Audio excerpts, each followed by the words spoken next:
예. 오늘은 이제 바울의 잠언 세 번째 시간이죠. 예.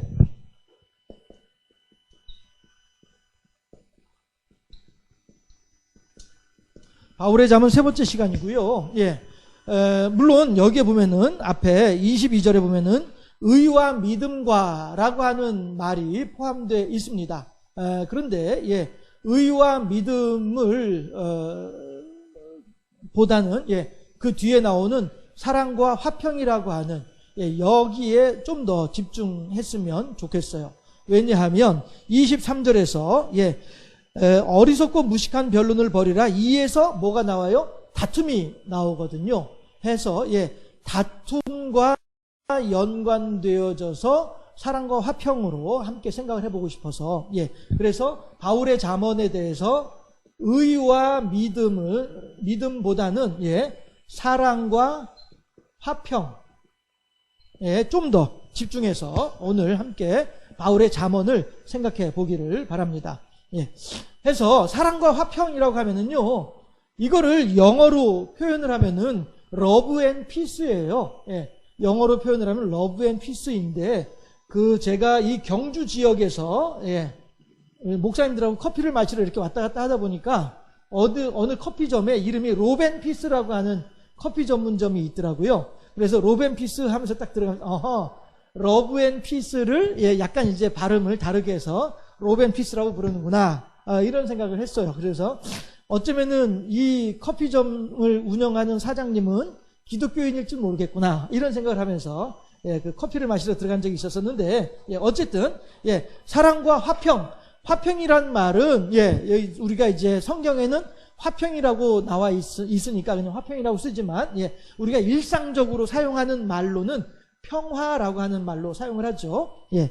해서 우리가 사랑과 평화라고 하는 말을 한번 생각을 해보고 싶은 거예요. 그리고 다툼, 여기에 반대되는 말로 예, 다툼 있죠. 예. 그런데 다툼은 왜 생겨요? 어리석고 무식한 변론 때문에 다툼이 생긴다는 거예요.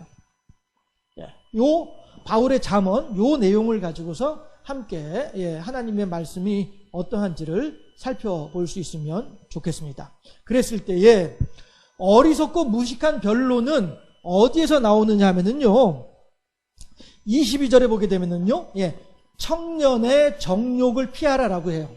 예, 결국 청년의 정욕으로 말미암아서 어리석고 무식한 변론이 나오게 되는 거죠. 그리고 그로 인하여서 결국에는 다툼에까지 이어지게 되는 거예요. 그러면 다툼은 뭐냐? 평화의 반대말이 다툼이잖아요. 그렇죠? 서로 막 너 죽고 나 살자 하면서 예, 싸우는 거, 이게 다툼이잖아요. 그렇죠? 결국 이 다툼은 어리석고 무식한 변론에 의해서 나오지만은 어리석고 무식한 변론은 뭐예요? 청년의 정욕 때문에 생기는 것이다 라고 하는 것이죠.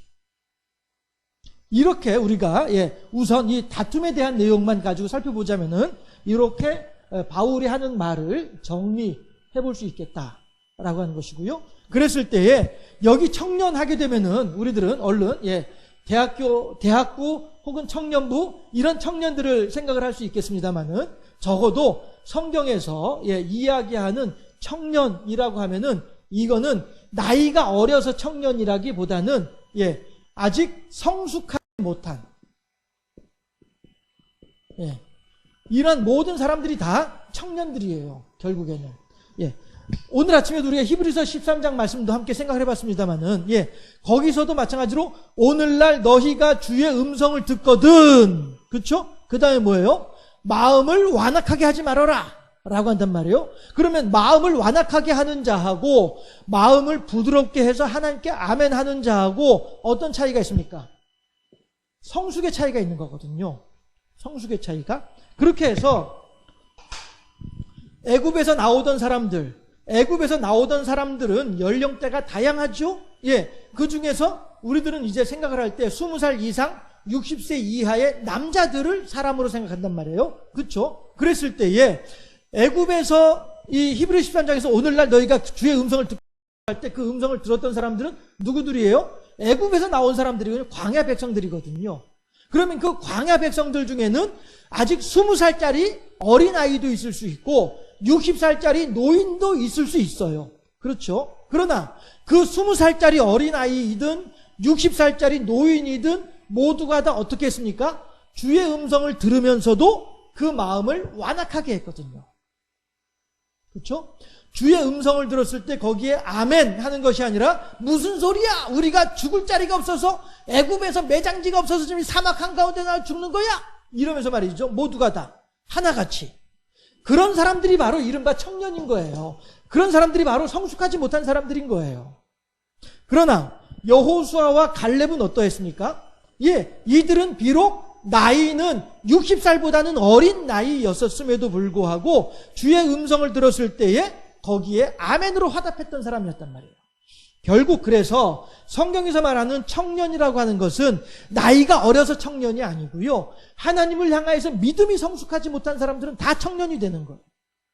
하나님의 뜻을 온전히 이해하고 받아들이고 거기에 대해서 아멘으로 화답할 줄 모르는 사람들, 이 사람들이 다 성숙하지 못한 사람들이고 이런 사람들이 다 청년이란 말이에요. 결국에는.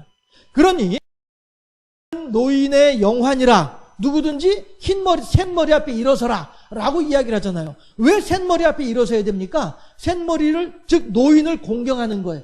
백발을 공경하라고 하는 것이 하나님의 뜻이거든요. 그런데 그 백발이라고 할 때 그 백발에는 조건이 있어요.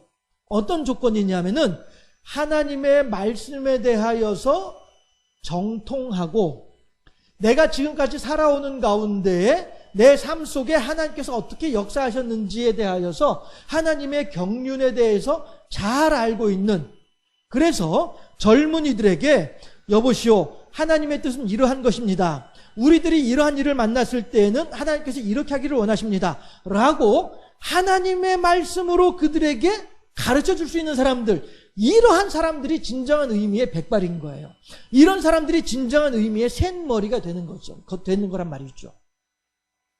그러니 솔로몬의 아들 무비보셋이 왕이 되어가지고 백성들이 와서 임금님의 아버지였던 솔로몬 임금님은 이렇게 정치를 하셨는데 임금님은 이렇게 정치를 해주시면 우리가 참 좋겠습니다 라고 말을 할 때에 노인들은 이 젊은 무비보셋에게 정확한 방향으로 이야기를 해주죠. 예, 하나님의 백성들이 그동안에 너무너무 힘들었으니 이제부터라도 조금 편안하게 해주는 게 좋겠습니다 라고 하는 가르침을, 조언을 준단 말이에요. 그런데 이 젊은 임금은 노인의 교도를 버리고, 그렇죠? 성경에 나오잖아요. 노인의 교도를 버리고 젊은이들의 뜻을 따랐더라. 그렇게 해서 어떻게 해요? 나라는 반토막이 나버리고 마는 거예요. 이랬을 때에 이 젊은이들은 무엇이라고 가르칩니까? 아이고 임금님, 임금님이 우리말로 표현을 하면은 초장부터 확실하게 잡아야 돼요. 그래야 저 백성들이 임금님 앞에 기고만장하지 못하는 거예요. 지금 임금님 나이 어리다고 젊다고 젊은 임금이라고 무시하려고 지금 엉겨붙으려고 하는 건데 가만히 두면 안 됩니다. 이렇게 얘기한 게 젊은이들이었단 말이에요. 아직 성숙하지 못한 아이들인 것이죠. 그래서 임금이 이 나라를 하나님의 뜻대로 잘 다스릴 수 있는 그 길을 가르쳐주는 것이 아니라, 그 길로 조언을 해주는 것이 아니라 어떻게 해서든 임금 눈에 들어서 임금한테 좋게 말을 해서 아부떨어서, 쉽게 표현해서 아부떨어가지고 임금한테서 뭐 떡국물 좀 받아먹을까 싶어가지고 그래서 왕에게 잘못된 가르침을, 잘못된 조언을 주는 거예요. 왜? 지금 임금이 노인들의 나이 많은 신하들의 이야기를 듣고 그 다음에 또 우리들한테도 또 어떻게 생각하냐라고 의견을 물어보는 것은 나이 많은 노인들의, 늙은 신하들의 조언이 별로 마음에 안 들었다는 뜻이거든요. 이러니까 젊은 아이들이 약삭빠르게 삭삭삭 머리 굴려가지고 이 젊은 임금이 듣기 좋은 말, 이 젊은 임금의 귀에 들어가기 좋은 말, 이런 말만 해주는 거예요. 성숙하지 못한 청년의 정욕을 따라서 행하는 일들이었던 것이죠. 그러니 결국엔 어떻게 돼요? 나라가 반토막이 나면서 서로 다툼을 하게 되잖아요. 그렇죠? 예. 이렇게 청년의 정욕을 따르게 되면은 어리석고 무식한 변론만이 나와서 다툼에 이르게 되는 것이다. 그런데 반면에 성숙한 사람들은 사랑과 화평을 누리는 것을 즐긴다라고 하는 것이죠. 예, 22절에 보니까 청년의 정욕을 피하란 말이에요. 청년의 정욕을, 이런 어리석은 일들을 피하라는 거예요. 예, 피하고 대신에 어떻게 하라고요? 22절에서 주를 깨끗한 마음으로 부르는 자들과 함께.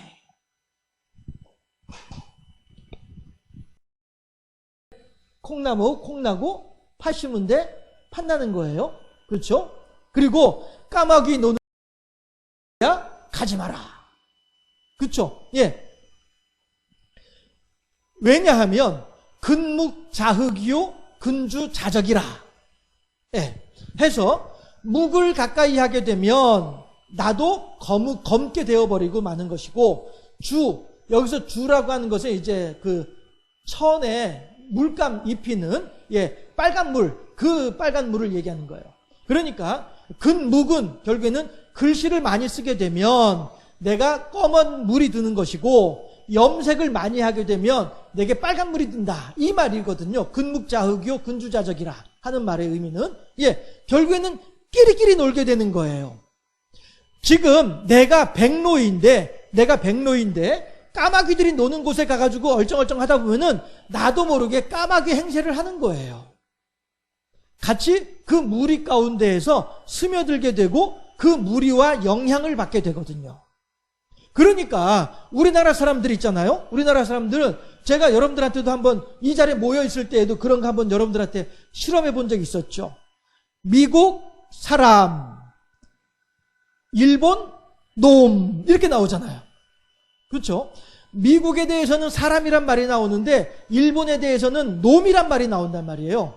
왜 그래요? 이게 집단 무의식이에요. 우리 한국 사람들은 기본적으로 태어나면서부터 일본은 놈이야, 절대 일본은 사람이 아니야, 이런 그 집단 무의식 속에서 성장해 왔단 말이에요. 그렇기 때문에 우리들은, 예, 그냥 별 생각 없이 여러분들 미국 사람, 일본 하면 여러분들이 놈 이렇게 나오잖아요. 이게 집단 무의식이거든요. 어느 무리 가운데 있느냐에 따라서 생각이 달라지는 거예요. 어떠한 집단 속에 있느냐에 따라서 나의 성향이 달라지는 거예요. 그랬을 때에 결국에는 청년의 정욕을 따르는 사람들과 함께 있다 보면은 나도 함께 청년의 정욕을 따르게 되는 거예요. 그러나, 예, 여기에서 보게 되면은 22절에서 주를 깨끗한 마음으로 부르는 자들과 함께 있다 보면은 어때요? 나도 주님을 향하여서 깨끗한 마음으로 부르는 사람으로 변하게 되는 거예요. 내가 마땅히 있어야만 할 곳이 어디인지를 잘 살펴서 그곳에 나의 자리를 펼칠 수 있어야 된다는 것이죠. 그래서 하나님께서는 잠언 1장에서도 그 말씀을 하시잖아요. 내가 어디에 있어야 할지 내가 잘 결정할 수 있어야만 한다라고 하는 것이잖아요. 그렇죠? 해서 바울은 지금 디모데를 향하여서 그 점을 지금 충고해주고 있는 거예요. 잠언이니까. 그렇죠? 예, 잠언이니까. 제가 매주마다 여러분들한테 설명을 해드립니다만은, 예, 이거는 제가 붙인 별명이에요. 예, 바울의 잠언이라고 하는 것은 제가 붙인 별명이고요. 예, 결국 바울은 지금 짤막짤막한 말을 통하여서 디모데에게 에베소 교회를 목회함에 있어서, 디모데야, 내가 너를 잘 알고 있어. 너는 나의 양아들이고 나의 제자이면서 나의 목회 사역의 동역자야. 그래서 내가 너를 잘 알고 있어. 그래서 지금 에베소 교회에서 네가 어떤 일을 만나고 있는지, 에베소 교회에서 네가 어떤 상황에 처해 있는지 내가 잘 알고 있거든. 그래서 내가 너한테 쪽집게 과외를 하고 있는 거야. 이거죠. 결국 디모데전서 디모데후서는, 예, 디모데를 향한 바울의 1:1 과외 공부를 하는 셈이 된단 말이에요. 예, 그랬을 때에 바울은 디모데를 향해서 지금, 예, 이것도 이렇게 해야 되고 저것도 저렇게 해야 되고 쭉 지금 잠언의 형식을 가지고 짤막짤막한 문장으로 여러 가지 핵심 포인트를 이야기하고 있어요. 그래서 제가 디모데후서 2장부터 3장에 걸쳐서 바울의 잠언서다라고 하는 별명을 붙였고, 오늘은 그 세 번째로, 예, 사랑과 화평에 대한 내용을 함께 나누고 있는 거죠. 그랬을 때에 첫째 주에는 하나님의 영광에 대해서, 그 다음에 지난주에는 그릇에 대해서, 그렇죠? 그리고 이제 이번 주에는 사랑과 화평에 대해서 함께 바울의 잠언을 생각해 보고 있는 거예요. 그랬을 때에 바울은 결국엔 지금 무엇을 이야기하냐면은 내 아들 디모데야, 너는 하나님의 말씀을 따라 살고자 하는 신실한 사람들, 그 사람들과 함께 교제하고 교통하고 그 사람들과 서로 대화함으로 말미암아서, 그렇죠? 너도 그들과 같은 마음으로, 그렇죠? 그렇게 의와 믿음과 사랑과 화평을 따르는 그런 사람이 되어라 라고 지금 디모데에게 가르치고 있는 거예요. 왜? 디모데는 아직 청년이니까. 아직 디모데는 젊은 사람이니까. 적어도 바울보다는. 그렇죠? 그랬을 때에 그 청년이고 젊고의 의미가 뭐라고요? 성숙도의 문제란 말이에요. 성숙도. 나이가 많아서 성숙한 것이 아니고 하나님을 향한 믿음이, 하나님을 향한 신앙의 수준이, 하나님을 향한 영적인 수준이 어느 만큼이냐에 따라서 그가 청년인지, 그래서 어리석고 무식한 변론만 일컬으면서 다툼을 일으키는 자인지, 아니면 그 다툼의 자리에 찾아가서 여러분들이요, 우리가 하나님의 이름으로 모였으니 하나님께서 원하신 것이 무엇인지 살펴봅시다. 하나님은 우리들에게 뭐예요? 사랑과 화평을 원하십니다 라고 이야기를 하면서 그 다툼의 자리를 사랑과 화평의 자리로 바꿀 수 있는 사람, 그 사람이 어떤 사람이에요? 22절에서 다시 강조해서 말씀드리면 주를 깨끗한 마음으로 부르는 자들인 거예요. 그러니 디모데야, 너도 주를 깨끗한 마음으로 부르는 자들과 함께 가까이 지내도록 하여라. 왜? 근묵자흑이요 근주자적이니까, 하나님을 가까이 한 사람들하고 가까이 있게 되면은 자연스럽게 너도 어떻게 돼요? 하나님을 가까이 하게 되잖아. 그 물이 들잖아. 이 얘기가 되는 것이죠. 결국 그렇다고 한다면 우리들은 지금 누구와 살고 있죠? 살고 있는 것이 아니라 누구와 교제하고 있죠? 내 옆에 누가 있습니까? 내 옆에 있는 사람이 어떤 사람이에요? 제가 어디라고 말은 하지 않겠습니다만은, 우리나라에 이제 큰 정치 집단이 있잖아요. 우리나라의 대표적인 두 개의 정치 집단이 있잖아요. 그런데 그 중에 어느 한 정치 집단에 있는 사람들은요, 하나같이 그렇게 뻔뻔스러워요. 하나같이 그렇게 얼굴이 두꺼워요. 보통 사람들 같았었으면은 벌써 잘못했습니다, 미안합니다, 이렇게 했어야 마땅할 것 같은데도 불구하고 도리어 큰 소리 치고 있어요. 무슨 소리 하는 거야? 내가 뭘 잘못했어? 나 잘못한 거 아무것도 없어. 잘못한 거 있으면 증거 가져봐, 증거. 이러고 있어요.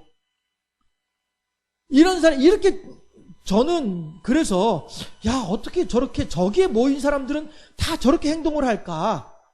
생각을 해보니까 끼리끼리 놀아서 그런 거예요. 끼리끼리 놀아서. 그리고 그렇지 않았다 할지라도 그 무리 가운데 들어감으로 말미암아서 그들과 같은 행동을 하고자 하는 사람들이 거기에 모이는 거예요. 그러다 보니 그 정치 집단은 그 대법원에서 판결이 난다 할지라도 나는 억울하다 이렇게 얘기하는 사람들이 그 사람들인 거예요.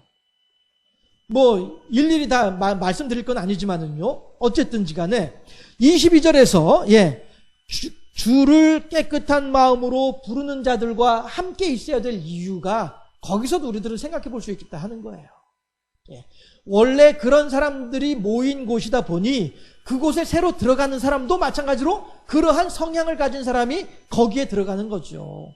우리 속담에도 그러잖아요. 절이 싫으면 누가 떠나는 거예요? 중이 떠나는 거죠. 그런데 여전히 그 절에 남아있다는 건 무슨 얘기예요? 그 절하고 나하고 맞으니까 거기에 남아있는 거죠. 그렇죠? 해서 우리들은 이제 내가 있어야만 할 곳이 어디인지, 지혜로운 자로서 내가 어디에 자리를 펴야만 할 것인지, 누구와 교제를 하고 누구와 교통을 해야 될 것인지에 대해서 우리들은 잘 생각해 볼 필요가 있겠다라고 하는 것입니다. 그랬을 때에 나와 가까운 사람들은 어떤 사람들이에요? 나와 가까이 지내고 있는 사람들은 어떤 사람들이 가깝게 지내고 있어요? 지금 여러분들의 삶 속에서는요, 중요한 의미가 있습니다. 청년의 정욕을 피하고 어리석고 무식한 변론을 피하라. 다툼이 이에서 남이니라. 끼리끼리 모이는 것이거든요. 그래서 그 무리 가운데에서 그렇게 행동을 하게 되는 거예요.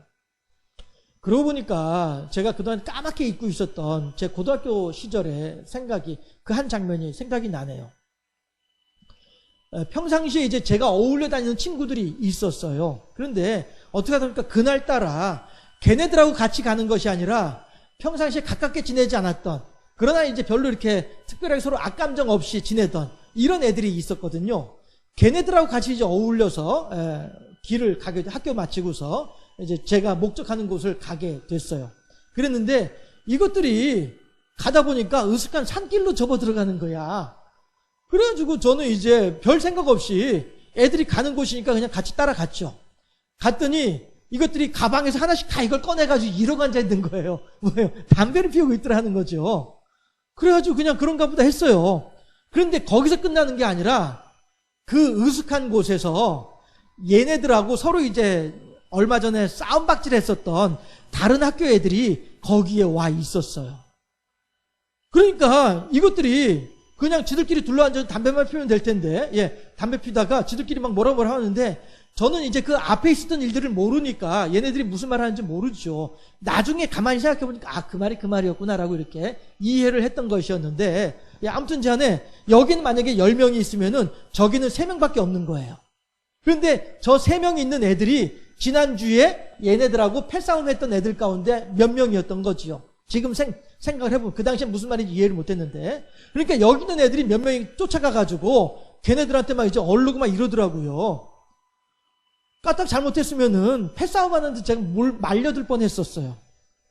이런 일이 있었어요. 그래서 이제 그 뒤에는 다시는 걔네들하고 같이 안 다니고 그런 일이 있었죠. 누구와 함께 있느냐, 매우 중요한 의미를 가지는 것이죠. 네, 오늘 바울은 디모데를 향하여서 그 잠언을 전해주고 있습니다. 주를 향하여서 깨끗한 마음을 가지고 있는 사람들과 함께 이 일을 도모하고 그들과 함께 무엇인가 계획을 하고 그들과 함께 생활하고 교제하기를 즐거워하느냐, 아니면 청년의 정욕을 따라서 어리석고 무식한 변론으로 다툼을 일으키는 사람들과 가까이 지내고 있느냐. 이거는 오늘 우리들이 살아가는 내 삶의 현장 속에서 가만히 있어봐, 나랑 가까이 있는 사람들이 어떤 사람들이지 한번 살펴보시면은 답이 나올 것 같아요. 바울은 지금 디모데에게 그걸 이야기하고 있어요. 디모데야, 네가 지금 에베소 교회를 섬기는 일이 쉽지 않지? 어렵지? 그래. 그런데 너에게 도움을 줄 만한 사람들, 어떤 도움이겠습니까? 세상적인 도움을 줄 사람인가요? 세상적인 도움은 뱀이 주는 거예요. 에덴 동산에서 마귀가 뱀의 모양을 하고서 와가지고 세상적인 도움을 주고 있죠. 하나님의 생명에 이르는 영적인 도움을 주는 것이 결코 아니에요. 그렇죠? 그러니 우리들도 마찬가지로 내가 이 세상을 살면서 어떠한 도움을 추구할 것이냐, 하나님의 영광을 추구할 것이냐, 내 육신의 정욕을 추구할 것이냐, 거기서부터 내가 누구와 가까이 지내느냐가 결정되는 거거든요. 주님 뜻대로 살기로 했네. 주님 뜻대로 살기로 했네. 이것 또한 마찬가지로 지금 생각이 나서 여러분들한테 말씀드리는데요. 제가 고등학교 1학년 때 다니던 교회가 광명교회라고 하는 교회였었어요.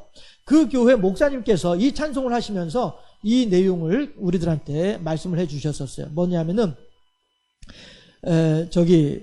그 마틴 루터 킹, 그 목사님이 열심히 이제 흑인 인권 운동을 하시던 분이었잖아요. 그런데 하루는 그 흑인 인권 운동을 반대하는 사람들이 밖에 나가서 막 열심히 일하고 이제 와 보니까 불을 내버렸더래요. 그 불탄 집을 보면서 그때 불렀던 찬송이 이 찬송이었다라고 하는 거를 그 목사님이 소개하셨던 내용을 제가 이 또한 까맣게 잊어버리고 있다가 지금 생각이 나서 말씀을 드려봐요.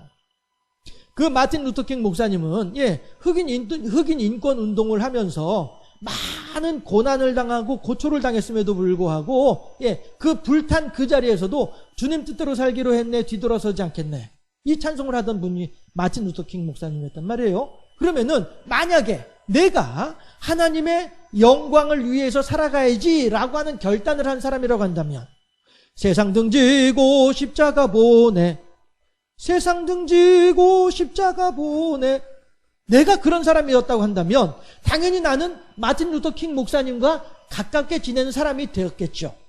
그러나 나는 오직 십자가 등지고 세상만 바라보겠다 하는 사람이었다고 한다면 그 사람은 도리어 그 목사님의 집에 불을 지르는 사람이 되어 있겠죠.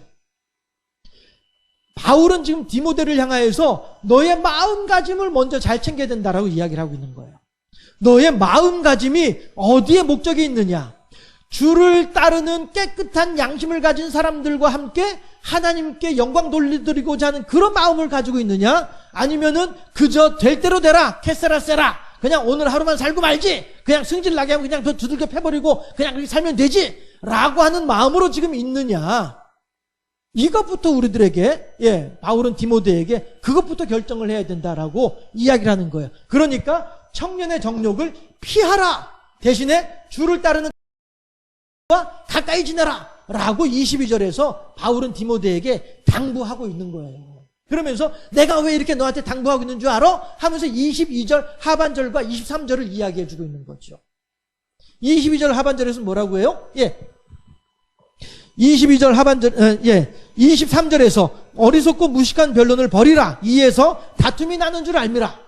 이런 거예요. 그러니까 바울이 디모데에게 하는 말이, 야, 너는 어리석고 무식한 변론을 하면서 다툼을 일으키려면은 하나님을 따르는 사람들과 같이 있지 마라. 그런데 네가 만약에 하나님을 따르는 사람들과 네가 의와 믿음과 사랑과 화평을 따르는 그런 사람이 되고 싶어? 그러면은 하나님을 따르는 사람들과 가까이 지내야 돼. 이걸 얘기하고 있는 거란 말이에요. 우리들의 삶이 더욱더 하나님을 기쁘시게 하는 삶이 되어지기를 바랍니다. 우리들의 삶이 더욱더 하나님 앞에 하나님께서 기억해 주실 만한 그러한 삶이 되어질 수 있기를 바랍니다. 우리들의 삶이 더욱더 하나님을 기쁘시게 하고 하나님을 영화롭게 하는 삶이 되어지기를 바랍니다. 바울은 지금 디모데에게 그 마음으로 이 잠언을 전해주고 있는 거란 말이에요. 마찬가지로 하나님께서는 오늘 우리들에게도 성령을 통하여 이 말씀을 우리들에게 전해주고 계시는 거란 말이에요. 너 누구랑 친구하고 있어? 너 걔랑 친구하는 이유가 뭐야? 걔랑 친구하는 목적이 뭐야? 오직 주께 영광 돌려드리기 위해서, 오직 하나님을 기쁘시게 하기 위해서, 이 마음으로 우리가 사람들과 교제를 하고 사랑과 화평을 누리는 하나님의 착하고 충성된 종으로 세워질 수 있기를 주님의 이름으로 축원합니다. 기도하겠습니다.